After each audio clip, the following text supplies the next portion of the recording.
Hi friends, ಎಲ್ಲರಿಗೂ ಮತ್ತೊಮ್ಮೆ ನನ್ನ ಚಾನಲ್ಗೆ ಸ್ವಾಗತ. ಇವತ್ತಿನ ವಿಡಿಯೋದಲ್ಲಿ ಇದಕ್ಕಿದ ಅವರೆಕಾಳು ಸಾರು ಹೇಗೆ ಮಾಡೋದು ಅನ್ನೋದನ್ನು ತೋರಿಸ್ತಾ ಇದ್ದೀನಿ.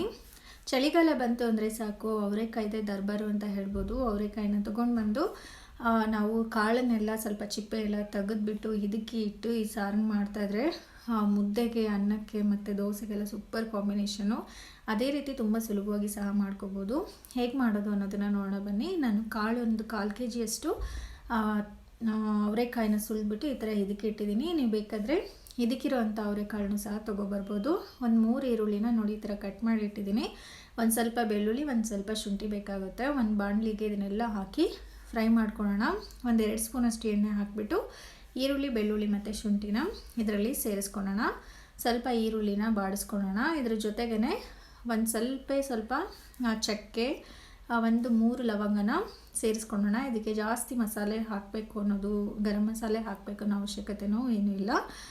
ಇಷ್ಟು ಹಾಕ್ಕೊಂಡ್ರೆ ಸಾಕಾಗುತ್ತೆ. ನೋಡಿ, ಈರುಳ್ಳಿ ಸ್ವಲ್ಪ ಫ್ರೈ ಆಗಿದೆ.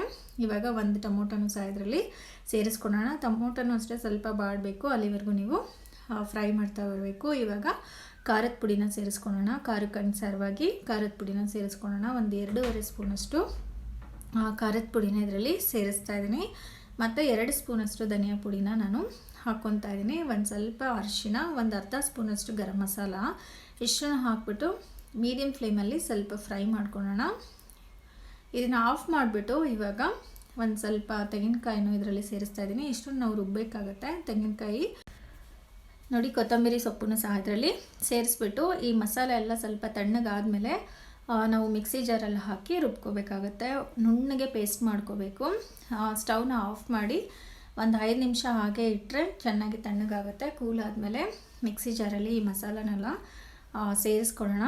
ಇದ್ರ ಜೊತೆಗೇ ಸ್ವಲ್ಪ ನೀರನ್ನು ಸಹ ಹಾಕ್ಕೊಂಡು ನೈಸ್ ಪೇಸ್ಟಾಗಿ ನೀವು ಇದನ್ನು ರುಬ್ಕೋಬೇಕಾಗತ್ತೆ. ತುಂಬ ಟೇಸ್ಟಿಯಾಗಿರುತ್ತೆ. ಅದೇ ರೀತಿ ತುಂಬ ಸಿಂಪಲ್ ಮಸಾಲೆ ಇದು.